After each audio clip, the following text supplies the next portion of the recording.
Hello everybody, welcome back to another video. Hope you're having a good day, being safe and all of the good stuff. Welcome back. Nice to see you again. For today we have more Kamen Rider that are D1 Crashouts.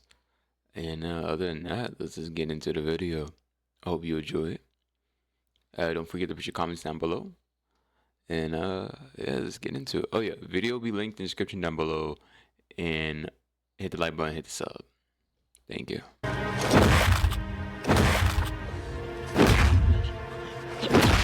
Okay, crazy start. Crazy start.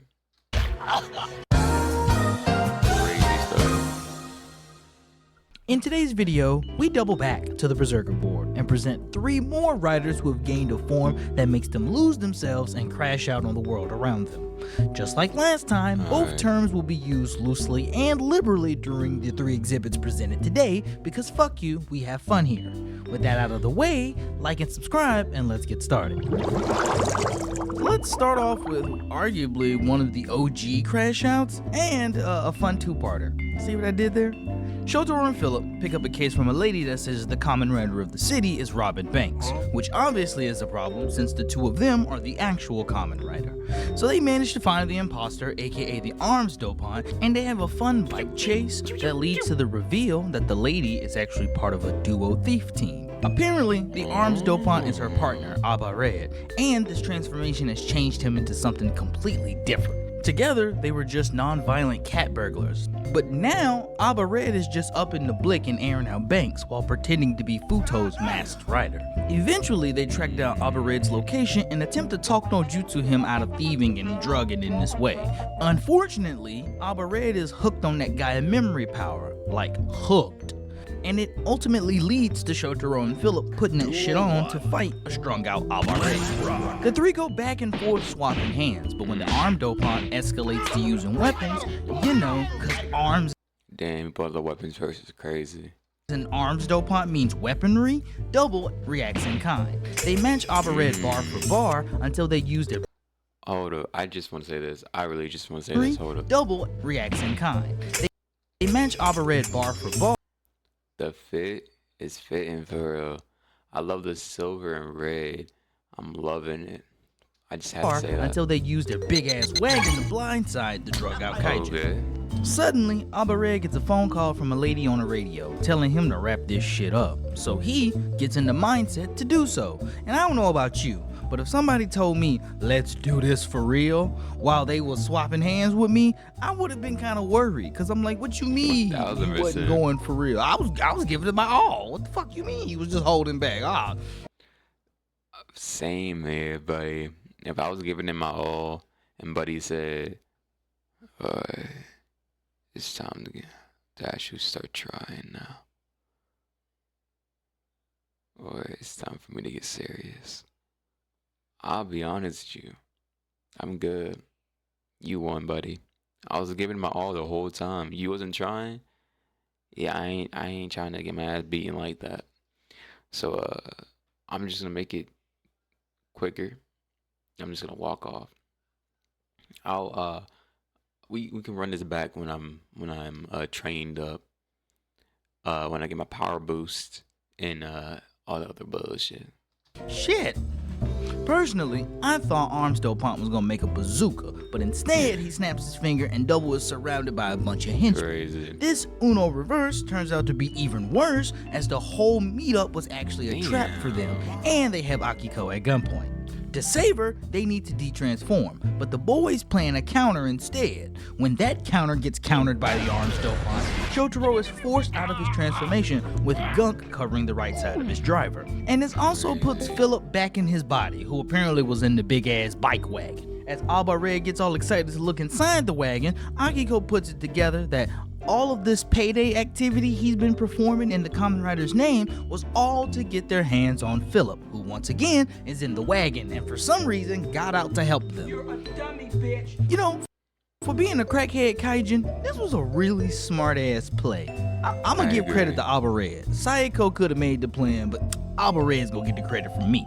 Anyway, Philip beats Fee out of the warehouse and encounters his evil sister and one of the main driving forces of villainy in the city of Futo, who demands he returns to them and help the family business. By the way, he doesn't know that this is his sister because of his amnesia, so for him, this is the evil bitch in Begins, Naito, who killed Shotaro's boss and made them become double in the first place. It makes more sense if you watch the show/movie.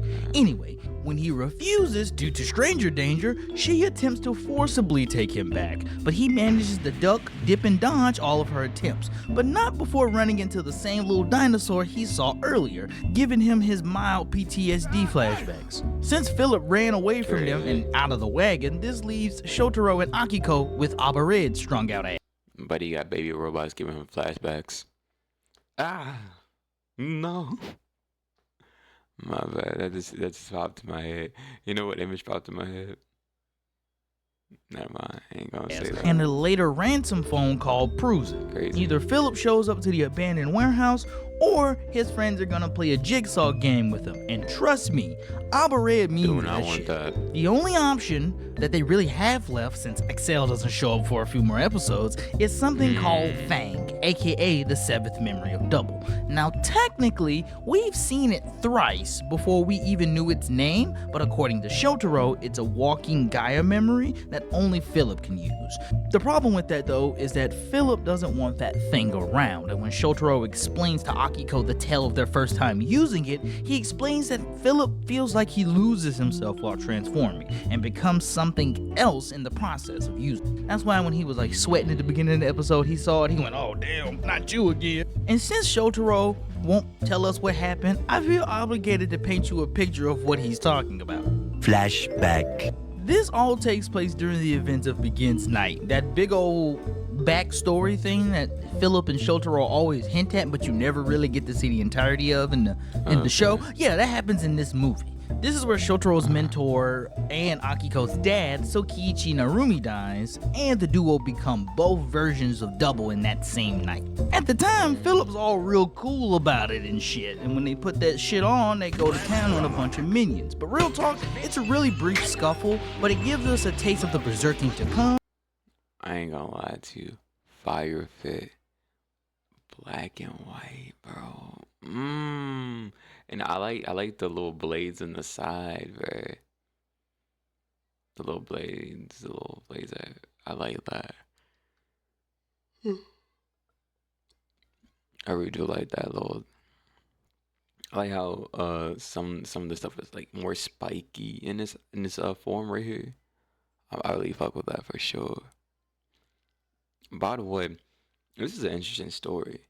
So I gotta watch the movie before watching the actual season or show, or this version of the show. It seems like. And it's also when Sayako sees it for the first time, so shit she'll say later on will make more sense. End of flashback. Other stuff happens, Philip learns a lesson about doing reckless stuff for your boyfriend, and he heads to the warehouse with Fang in tow. Meanwhile, Abba Red is really on his jigsaw timing, as he's got Akiko quite literally hanging on for dear life. Ain't no way. Based on the stuff we get nowadays, this was groundbreaking, this was real, this nigga is awful type of shit. He ain't stepping on grannies like Bitter Gav, but we had to do this shit to get to that point. Moving along, before she loses her grip and Shotaro falls to his death, Fang clutches to save and Philip pops out immediately. How that little how the fuck that little tiny bit right there is able to hold on? It's plot. We give it to plot, and not only that, it's probably like a super crazy strong thing. After dropping one of the best lines in the series, Philip, against all logic, uses the Fang dropping one of the best lines in the series. Philip, against all logic, uses the Fang memory once again and puts that shit on.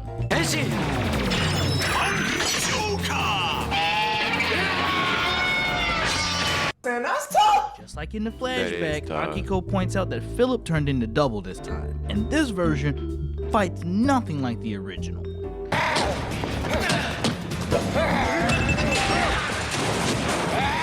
Skill is replaced with pure savagery, as half of I do want to say this though as well.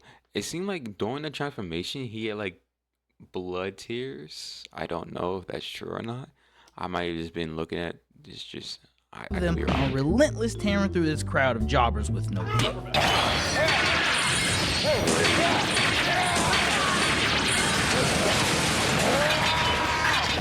It was at this moment that he knew. He fucked up.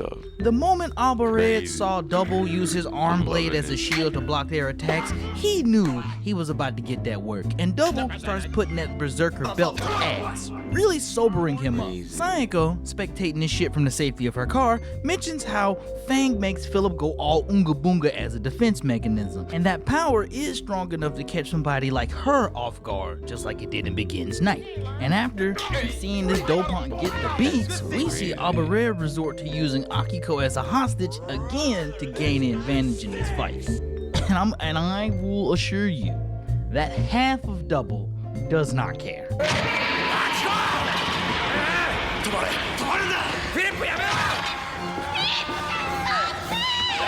It's not looking good, Bev.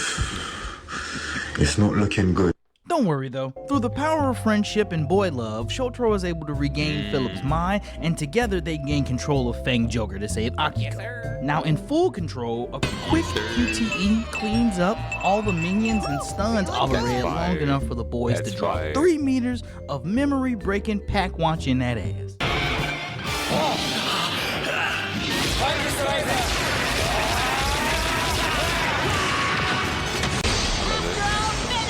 W finish. Fang W Joker finish. is a fantastic cut and dry example of the classic berserker form in Kamen Rider, and is probably a lot of people's introduction to the concept in the franchise. Though other writers have preceded it in berserking, I feel that this debut in particular sets a standard on how berserker forms are held after this.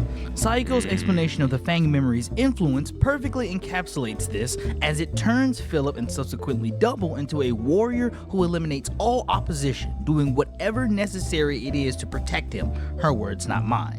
Which feels more impactful if you saw the Begins Naito movie, as she uses her experience from that night to come to this conclusion. My problem with this form is rather forced, as it requires me to get in my Captain Hindsight bag. When grading this form by itself, and in the use of the story and execution, it's an 8 out of 10. The mastery of this form is unfortunately more important than the suit being an ongoing berserker, but it establishes the love and trust the Fudo detectives have for one another, and how they support and even pull each other out of their darkest moments. Because of both the plot of this two-parter and the events of the I guess it'd be like a yin and yang, you know what I mean? That's why it's like black and white. I could be wrong though. Begins Naito movie, it kind of feels like the writers of Double didn't really think Fang Joker was gonna be popular, like the berserking part. But seeing how many berserker forms have popped up after the series aired, That shit fire. I'm liking this gray and light green. That's fire. That's fire. That gray and light green, fire. We already seen that light blue on the far right, beautiful, and the one in the middle, the full black with the blue and red. Like I said, that had me, and I ain't gonna lie to you, that was good. If you wanna know, that was the last video we did on this channel. That will be, on my channel. But if you want to see the original content, it'll be linked in the description down below. it's clear to see how this form walked on so his that the channel. others could rampage. Compared to the 4 Crashouts / berserkers we've discussed on this channel, this one kind of feels milquetoast to me. But again, it only feels this way because Fang Joker is not only older than all 4 of the writers that I've mentioned, but the others seem to be handled with a tad bit more of nuance and development. It's like comparing a 60s Spider-Man comic to an early 2000s Spider-Man comic. Yes, it is still the story of the Spooter, but the stories of the 60s may feel more simplistic compared to those of the early 2000 ones. However, the 60s comics lay the foundations for the 2000 stories to build on. True. I hope that made sense. Anyway, Yeah, I Fang got Joker you. is an oldie but goodie. So now let's move on to a more recent berserker and what I like to call Kamen Rider Venom. I'm glad I chose to add this into a compilation rather than a solo video because honestly, the more I watch Gachar, the more I'm reminded that I, Lambo Calrissian, hate teenage Kamen Riders with a burning passion. Don't get old, guys. Hotaro, being get his old. annoying teenager self, is doubling both as an alchemist and a Kamen Rider, and much like Edward Elric, he's by far the youngest to ever do it. However, much like early Ash from Pokemon, he has to do it in the most annoying way. Did I mention he's annoying? Anyway, personal grudges aside, he and the gang have successfully been finding and befriending Kimmys and thwarting the Hades sisters' plans to use and abuse them again and again. Quick tangent, and for the sake of me not saying some names wrong, I'm gonna be referring to 2/3 of the sisters with a nickname. Clotho is the easiest because she's the middle child, while the oldest will be AP and the youngest will be Leche. Your mama gonna brother holler at you? Holler, holler, holler. Holler at you, holler at you, holler at you. Also, I know that they're also referred to as the Dark Sisters, but my sub said Hades, so I'm gonna keep calling them that. At a certain point, Sabimaru, the iPad kid, gets all excited about a certain UFO Kimmy popping up, and he makes it his mission to find it and befriend it. By the way, if you paid attention to the show, which I fucking didn't, then you'll remember that we saw UFO X when the gang went to Kyoto, but the sisters managed to get their hands on it and drain its power for a secret plan before it escapes. Since Sabi's the most knowledgeable on the Kimmys, he was able to figure out it was in Kyoto, so the gang allow him to lead the charge in finding it. At the same time, they deal with both a tarantula amalgam and a man and woman inquisitor team drops in to investigate an apparent spy in the organization, and apparently it's helping out the Hades sisters. After the events of a boomer-ass interrogation and an evil child dropping the hardest foreboding bar in the series, Hotaro and Sabi are confronted by the same tarantula amalgam from earlier, who not only recaptured the Kimmy to reform itself, but also is attempting to capture UFO X. Based on their choice of words during the fight, the amalgam attempts to drop a red herring, but after going 0-2 with the same character, it's Crazy. revealed to be the Lady Inquisitor rather than the bitter-ass old man. She also reveals by using no-no magic, she's able to remonstrify, showing it off again to get the upper hand on the boys. That's crazy. So she just has this thing that she can put her hand to and snatch that? How does she like?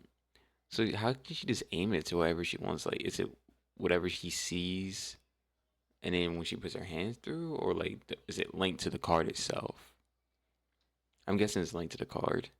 I don't know actually.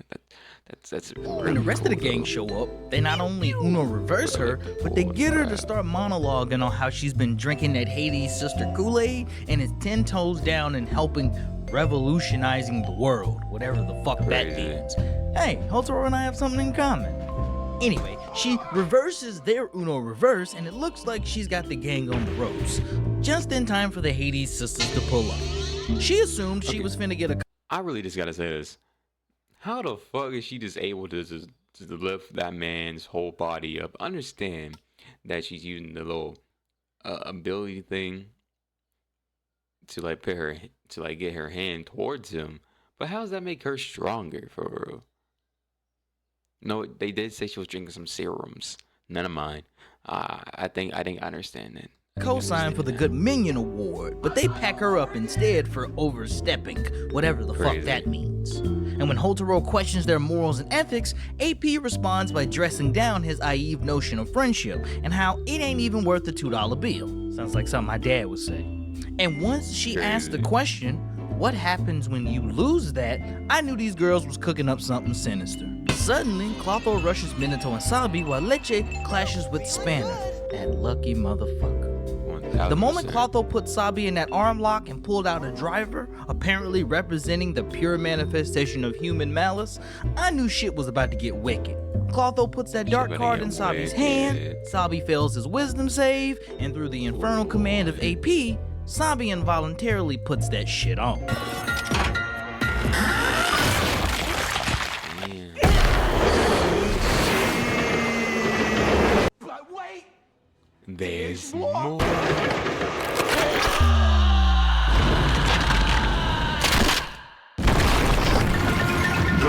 That's crazy. Sabimaru That is is now tough. a black Kamen Rider against his will, and everyone is shocked. Well, except Spanner, who powers until his Valvarod form and attempts to swap hands. But since you and That I is both know he's tough. fodder, he's simply here to be Dread's warm-up and our preview for what's to come.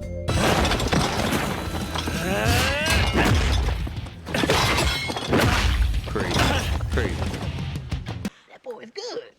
He getting As we just established, fucked. Valvarad is a waste of time, and Dread agrees with this as he winds up for a finisher and drops 2 meters of hate-filled pack watching that ass.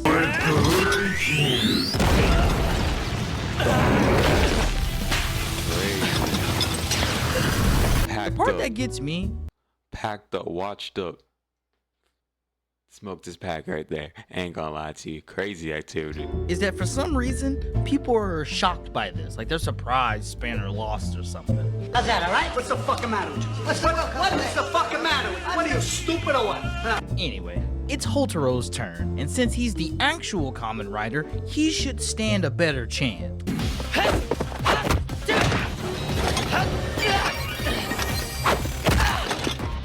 Got final. Wait.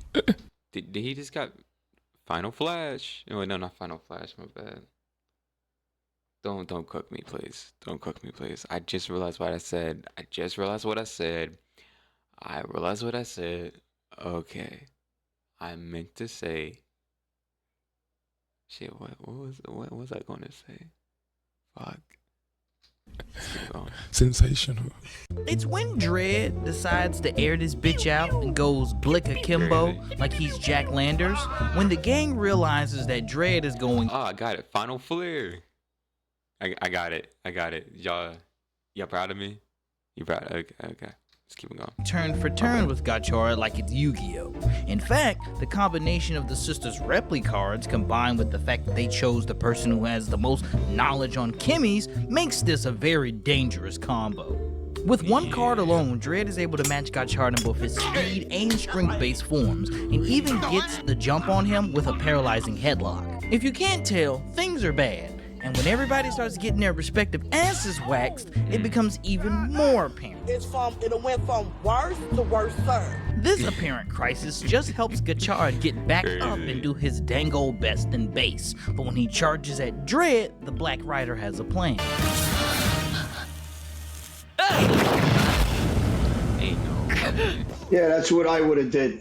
Hotaro's desire to protect everyone is unfortunately halted when he sees Sabi's face under the mask. Because hurting Dread still means hurting Sabi, I guess. And that's how I knew Hotaro and them really weren't good friends. Because real friends always have a reason to hit one another.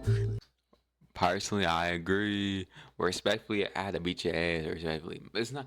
Look, listen. You was mind controlled. Had to drop you a little real quick. I ain't gonna lie to you. You was laid out. I had you laid out, folded like an omelet. But respectfully, cause you was mind controlled. But like couple days later, you good. Look at you, all healed up. You know, let that would have been one of my friends, nigga. I would have been throwing straight haymakers. You better work your ass up, nigga. But Hotaro can't hear me though, so instead he gets uppercutted and then gets 3 meters of pack watch dropped in his ass. Hey, yo. Yeah, that's The crazy crazy. thing is, That was Yo, you crazy. I be talking about shit about I was beating his ass. Ain't gonna lie to you. For closure, Oh, this is where we got started at. We got started and he was getting punched and everything. But what I meant like that is like if my friend was mind controlled, I'll be like, damn. Ain't no way you mind controlled and you still can't win a fight against me. Crazy activity for real. purposes, we're taken to the intro clip, and when all hope Yeah. is lost, the power of friendship and MacGuffin power allows them to escape. But don't get it twisted. This is a capital, bold capped L for the Alchemists. Not only are they demoralized, but even worse, the only way to defeat Dread is to subsequently put Sabi on a t-shirt. This suit's introduction by itself was one of the driving forces for me to originally lock in on Gachard, but I just couldn't do it, okay? To give credit where credit is due, the use of Kamen Rider Dread in this way is something I've coined as the parasite berserker. Rather than just using the berserker state for self-preservation, it turns an involuntary user into a violent rageaholic programmed to cause as much grief and pain as possible. Now this is a very cool trope in my opinion, and when executed well, which we'll see later, it creates a fun two-layered scenario where the heroes have to fight a physical and mental battle. Sabi, being the quiet, non-violent iPad kid, was the perfect experimental user for this debut to work, because it makes the pain he inflicts on his friends, albeit involuntarily, feel more painfully impactful, as he would never voluntarily do anything violent like this. Beating up Spanner was probably a hidden desire, to be honest, but as his body is being puppeted by an amazing-ass semi-sentient suit, he beats the shit out of Hotaro and attacks a lot of his friends, which has to be mentally rough on him. Not to mention the irony in all of this, as the UFO-X Kimi had its power siphoned in order to complete the very device he was forced to equip. Because, he really wanted to see the UFO Kimi, and if him and Hotaro would have found it first, it probably would have solidified their relationship faster. No, whatever. Unfortunately, this doesn't last long, and the power of friendship ultimately saves him in the next episode, and from then on, the suit passes hands for the rest of the series. And depending on who you are, this sudden fix could cheapen the shock factor of the previous debut. For me, the moment I heard Clotho say that the suit's power differs depending on the user, I knew all of its drone berserking was done. Dread was mainly made to be the antithesis of Gachar, so putting weaker people in the suit just to make them crash out is fun to think about, but that's why we have plenty of Rider Kaijin who do that already. Speaking of, having someone crash out against their will does sound like another Rider we know and love, so this takes us right to our final exhibit. I just want to say something about that, by the way. Would you really call that a crash out, though? See, in this sense right here, I don't know really if you really call that a crash out, because it's more berserk. It's more like, oh, he goes berserk and starts trying to he attacks everybody on sight. Then more of a crash out where, when I see crash out, I think about more of anger. You know what I mean? Like, oh, you killed my friends. You know what I mean? You killed my friends, and I'm gonna crash out. You know what I mean? Or you destroyed something really important to me. I'm gonna crash out because of it. You know what I mean? But that was more of suit takes over your mind and you go berserk than more than crash out. But it's close enough type stuff. So, Mr. Heaton, we meet again. This exhibit takes us to the President Battle arc. Since Thouser's debut, he's been putting high quality belt to ass, and to add insult to injury, Shining Assault Hopper, Aruto's current strongest form, is now not strong enough to handle Thouser. Currently, Guy is up 2 in the competition, and we're currently in the 3rd round. A legal case with our favorite Q Ranger defending. Well, he's at least my favorite, because unlike most of y'all, he gave me $5. Anyway, the case in question was originally set up to get our robo-soldier to believe that the prosecuting attorney was setting them up to lose, but it turns out that it was actually the plan of a scamming-ass police officer who wanted to put an innocent man behind bars for crimes he committed, cause that doesn't happen in real life. Though this revelation happens in the middle of the trial, the prosecuting attorney reveals his real nigga card and demands a retrial, and ultimately the young man is innocent. In the midst of this, Fua somehow drops the ball and lets the crooked cop escape with his progress key, and then goes all Raider in order to escape. So Fua puts that shit on, and then some cop-on-cop action happens. Eventually, Guy shows up with a suitcase, followed by Aruto, who reveals that Guy is the person responsible for Arc knowing human evil, and the primary factor for every Human Gear related crash out in the show. That's prior to the series as well. And if you really think about it, this means that he's responsible for the entire direction the story goes in. The creation of Metsubo Jinrai, Arc's rampage, Izu's recycling, and Aruto's eventual crash out as Arc 1 can all be directly connected to this revelation. For Guy, he's all like, oh yeah, I did it. He made it, he ain't shit. Them niggas had it coming. And considering the times I'm living in at the time of this recording, I think Guy kinda has a point. Aruto, being a better person than me, is more angry about all the people who have been killed, maimed, and or traumatized by this act, and immediately calls ISO on the golden asshole once again. Now listen, technically, when it comes to facing Thouser, my GOAT is 0-4. One of those losses was an actual fight, while the other 3 were just moments he couldn't stop Thouser from recycling a human gear. So when this one plays out, I assumed it'd play out just like the other 4 did. And I was half right, as this reveals that Aruto... Bro, I just want to say this. The fit is fitting for... I'm loving the fit. I'm loving the fit. was getting his first real taste of malice, which was strong enough to both stun him and let Thouser pack him up with a level 2 finish. Damn.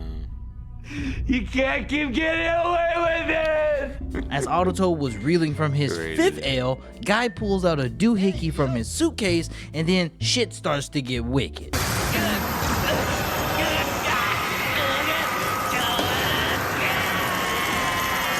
I know that some people are seeing this for the first time and going, damn, this shit look...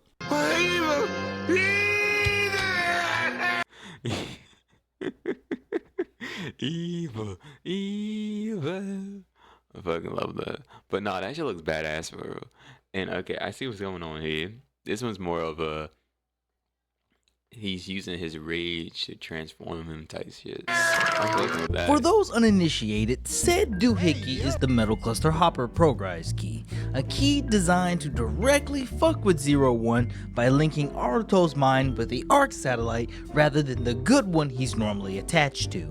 Guy mentions that the main requirement is to have some malice in your heart in order to make it function, and Izu later explains that it apparently has a library of evil data within it, whatever the fuck that means. Now, I don't know how to properly quantify how much or quality of evil data contained within it, but if I had to give you an educated guess, I'd say it's like having the entirety of King Von's discography just injected into your brain, and the melodic tunes of Satan's Greatest Soldier involuntarily command you to crash out, resulting in the following. Now,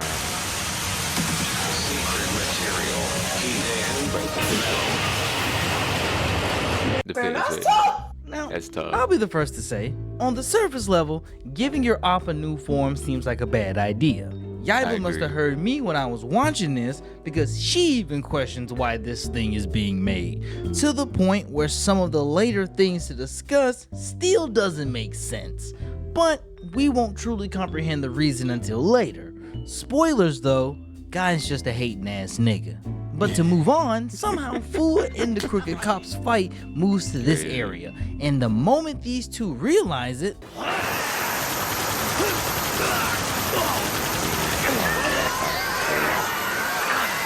with one move, which feels like a stretch to say since he didn't move at all, Metal Cluster one-shots the Crooked Cop, while Fua barely escapes with some gauntlet damage. Thouser, impressed with his work, attempts to clash with MC, but none of the Golden Dickhead's attacks pass through the Silver Berserker's defenses. It feels like the start of the Rock Lee versus Gara fight for real. Eventually, Thouser's caught with a command grab and is instantly bombarded with a barrage of silvery barbed attacks and is sent back flying. Ain't no way. That shit heat for real. That's heat. But like, I'm loving the form. So, but his it's like nano bugs, nano machines, but they're like some type of bug like thing to it. But I'm liking it. Thouser tries to use a metered special attack, but MC's defenses seem unstoppable, and in response, he counters with his own metered attack.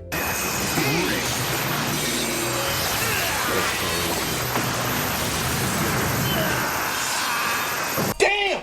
That shit good! Fua ends up stopping the silent rampage, but now the cat's out of the bag. Whatever that form is, it ain't 01, and Aruto would later describe it as him separating from his body and watching his body go all oonga boonga on the world around him.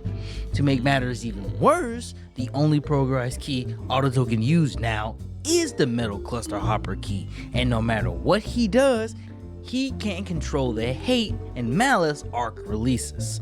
It may be swarming with power, but when you're not you when you transform, then we have a problem. And if you don't believe me, here's him doing more of it. Later. I just want to say this. You ain't you when you're hungry. Take a Snicker bar. Take a Snicker bar. The next time Autoto has to begrudgingly put that shit on, it involves him and Blue Buster helping Yellow Buster get married. That's like the 4th superior Sentai member I've pointed out in this video. Jesus, I should probably do more Sentai videos. To stay on track, he becomes Metal Cluster Hopper when some raider pops up and interrupts a round of matchmaking with Guy of all people. Yaiba's on scene to handle it for the most part, and Autoto's still hesitant on suiting up, and eventually he gives in and attempts to put that shit on to stop the violence. And it goes as well as you think it would.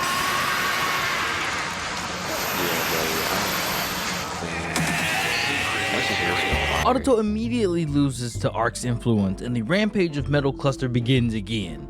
This time it's against both Valkyrie and the Raider, and he starts with straight hands. He eventually rounds both of them up and starts spraying them with his metal locusts, looking to one-shot both of them, but Valkyrie manages to dodge enough of it and attempts to counter him with her lightning hornets. Let's see how that goes.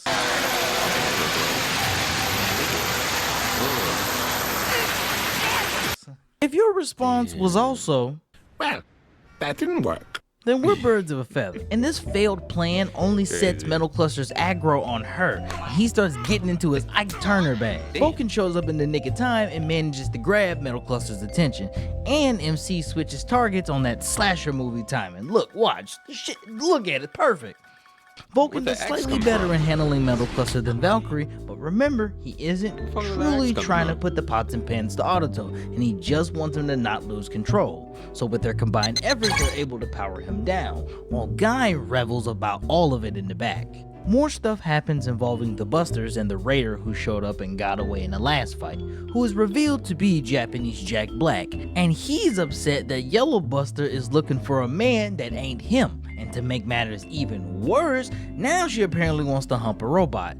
For a certain reason, Match, aka Blue Buster, forms a plan involving a mock wedding with Yellow Buster in order to dissuade her. To make sure it sticks, he says some of the wildest shit to her in church, then she naturally slaps him. In that split second, Arc takes a hold of Match and he crashes out and turns into a Magia. Jack Black shows up in his Raider form, and since Fuwa was busy interrogating Hirobi and Yaiba's currently dick-riding Guy right now, Autoto sees no other choice than to put that shit on. While in Berserker mode, he slaps up both Raider and Magia with ease, and watch this shit.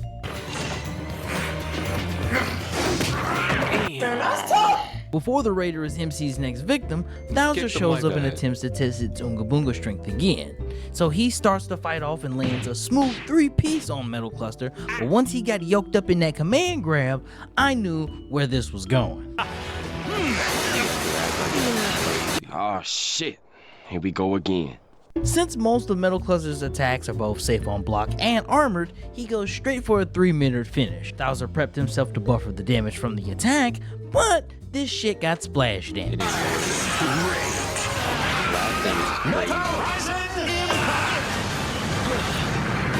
I ain't gonna lie, I'm getting cooked. Splash damage like that is crazy. Since Bowser's still up, he charges in for round 3, but then he gets blocked and countered once again. And when Metal Cluster pulled out the authorized blick, I knew combos were about to get even more devious. Metal Cluster drops another metered finish, but Bowser's able to absorb and counterattack with it, but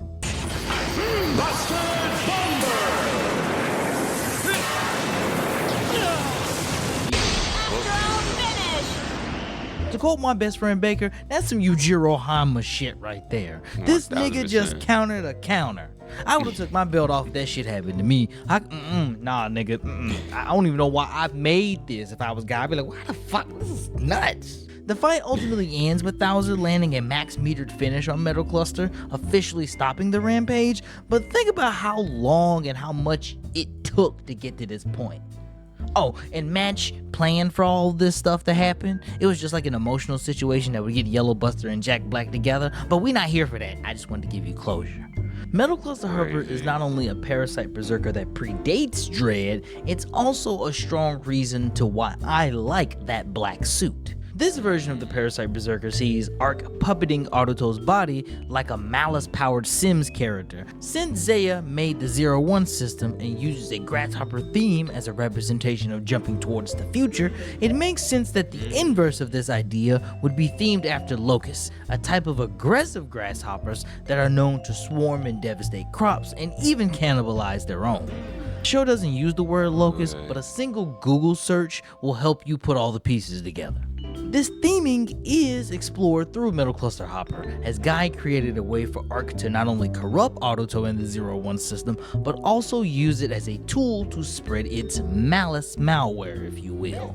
The robotic grasshoppers that reach out and swarm everything in its sight physically mimic the swarm of malice that tries to consume Autoto while transformed. By this point in the series, Arc is responsible for at least 2 super forms thus far, and its influence was felt in both but to a smaller degree. This form, however, is all gas, no brakes, and Metal Cluster Hopper has to catch a fade or a body when activated. I'm leaving here with something. Not only does it last an episode longer than Dread did, one of the best qualities of this form is that it really helps put the Heathen crew on the ropes. Think about it. They're currently 1-2 in a contest that could take their company away. Their opponent not only shit talks them, but consistently shit on them when they squabble. And because of his meddling ass, they have a device that doesn't work with them but against them? Come on now, dog. Come on, man. The silver lining, pun intended, is the irony in this form.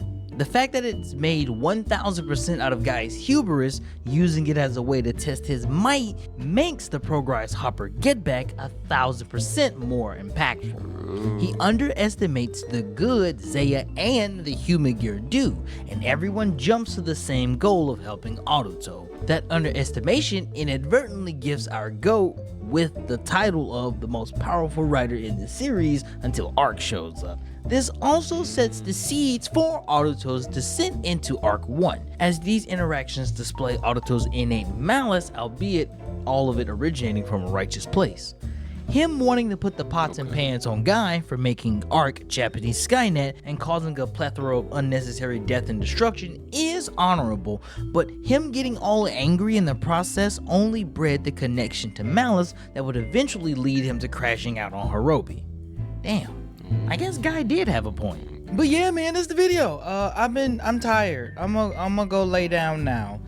Please like and subscribe. If you want to buy some toys, please do it through my affiliate link by checking out Hyperlinks Japan. When you buy toys on that website, that means you're supporting the channel. And part 3 is gonna need 1,200 likes, and I know you saw the Gav thing. I need 1,500 likes for a Gav video. Alright, that's the end of the video. I hope you enjoyed it as much as I did. Other than that, don't forget to hit the like button to sub. Video will be linked in the description down below. Other thing is, thank you very much for watching this with me. I appreciate that very much. And be safe. God bless you. Peace out.